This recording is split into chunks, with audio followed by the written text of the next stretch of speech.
What's up, gamers? Famous YouTuber Skitty Bitty coming at you with another epic top 10 video. Hyrule is a natural paradise. From its sprawling vistas, to its mountain ranges, to its 3 sky islands. But it's time to ask the real question. Where are the best places to smoke that sweet Hyrule herb? If you're trying to get higher than the Typhlo Ruins Skyview Tower, where's the best place to do it? We're gonna be looking at location, vibes, and any buddies we can share with, since this plushie always puff passes. We're also going to be looking at the best food to chow down on once we've chiefed that Korok leaf, since Link is apparently quite the talented cook, and this video wouldn't be complete without some portable pot. Now, without further ado, here are my picks for the top 10 places to get high in Hyrule. Disclaimer, this video is a parody. Skitty Bitty does not condone the use of any illegal substances. Be sure to check your local laws and regulations and make sure you're of age before using the funny leaf. Number 10. Fittingly high above the South Lome Labyrinth, you can find the Sayamotsa Shrine. You may know this shrine as Unlit Blessing, but I assure you, we'll be getting lit here today. This is the perfect shrine for it, after all. It's got fire fruit in it and everything, and once you've lit those torches,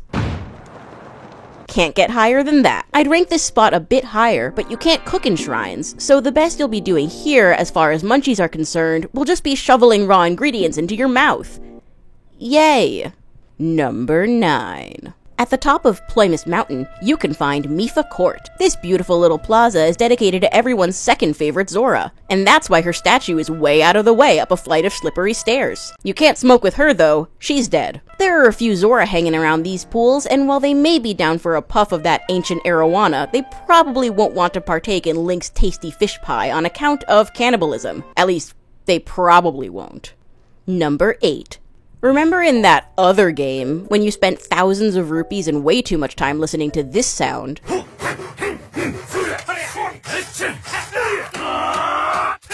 Just to build and decorate your very own house? Tears of the Kingdom doesn't. Now it's Zelda's house, full of Zelda's stuff. She's not here though, so we'll be making ourselves at home in the meantime. There's a cute little overhang outside the house that'll protect you from any rain. There's a shed back here that would make the perfect Hyrule hotbox. And I guess you could smoke indoors if you really wanted to, but that's just rude. It's one thing to squat here, it's another thing to stink up the place. As for what we'll be snacking on here, Hateno Village's new hot export is cheese. And there are plenty of Hylian tomatoes growing outside Zelda's house, so it just makes sense to whip up some delicious pizza. The Za and Zaza combo?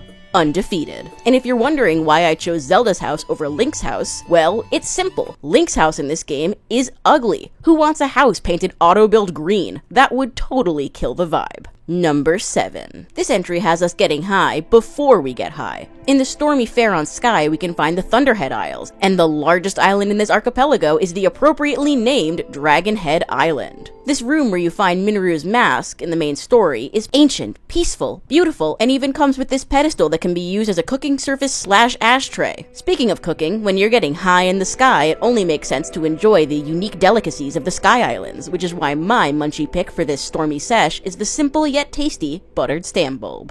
Number 6. With the lava all but gone from the Eldin region, now's the perfect time to make the trip up Death Mountain to see Goron City for yourself. Hey, ever wonder why all the lava disappeared?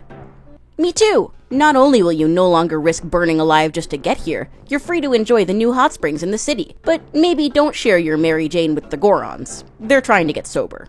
And, of course, if you're in Goron City, you'll have to try the curry made with the Goron spice you can buy at the shop. Remember to shop local, folks.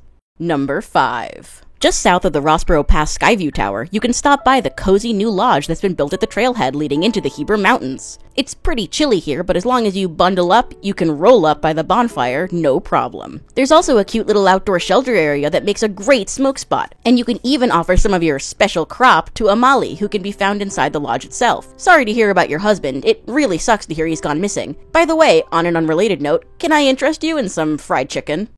Number 4. Ah, the Yiga. These sneaky, spandex-clad ninjas have a base in the Gerudo region's Karusa Valley that's full of illegally acquired vehicles and potential smoke buddies. Hi there, it's me, just a regular Yiga foot soldier. Why am I pink? No reason. These guys totally seem chill enough to kick back and share a J with. No, wait. They'd probably be the type to smoke out of a banana, wouldn't they? Speaking of bananas, there's no way you can come down to the Yiga hideout to smoke that sweet Gerudo ganja without frying up some bananas to snack on. Now, if you could only throw an ice fruit in with some milk and sugar to make ice cream to go with it.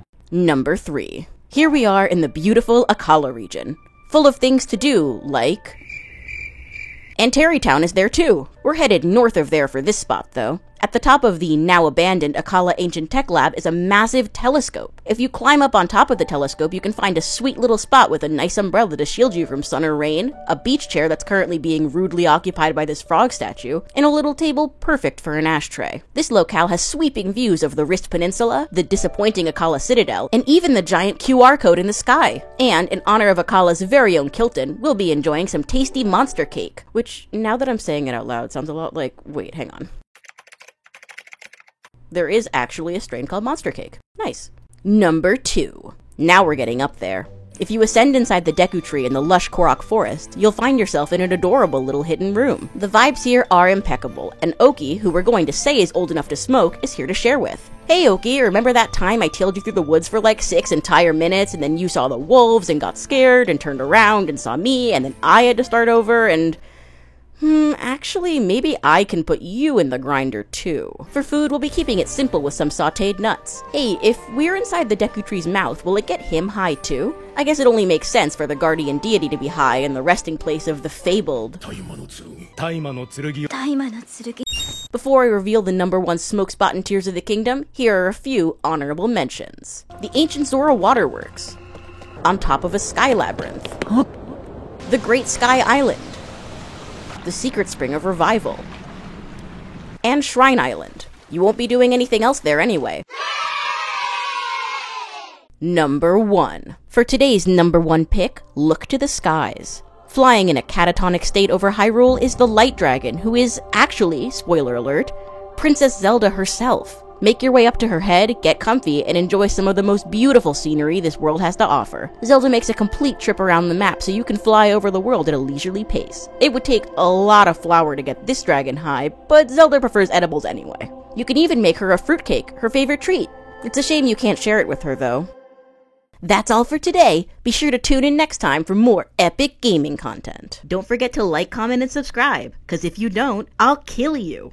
Hi everyone, it's me, Normal Style Skitty. This video is just a little fun, silly something to put out while I work on my next big video, which will be the Breath of the Wild retrospective. I can't wait to share it with you all, but fair warning, it likely won't come out for another 6 months or so. Possibly more. I like making silly videos like this that I throw together in a few days, don't get me wrong, but for my big videos, I really want to be sure they're as polished as they can be. So basically, it'll be ready when it's ready, and you're just gonna have to let me cook until then. Oh, and if you want me to do a video like this for Breath of the Wild, let me know. I just thought it might be fun to show some proof that you can enjoy a game for what it is in your own way and still think it's generally quite bad. When I said the things we love about Tears of the Kingdom come from us, this is kind of what I meant. Side note, if you want to draw Link smoking a joint on Zelda's head and send it to me on Twitter or Blue Sky, I'll be sure to show my favorites on my community tab. This video was brought to you by my patrons. All of the names you see scrolling past me right now are my plushies. Thank you so much, everyone. It's been so lovely getting to connect with you all on the Discord, and I feel so lucky to have such a wonderful community. Thank you to my big skits, Lily, Birthday Boy, Evagorn, Jen, Jane, and Reach. And a special thank you to my holy skits. Thank you, Zen. Thank you, Triforce. Thank you, Rosalina. Thank you, Rob. Thank you, Orion. Thank you, Fossil Daddy. Thank you, Avery. Thank you, Cyan Blue. Thank you, Sarah. And thank you, Redman. Your support, as always, means the world to me. That's all I got for you today. Thank you so much for watching this this scuffed video. Like, comment, subscribe, etc. You know the drill. Okay, bye.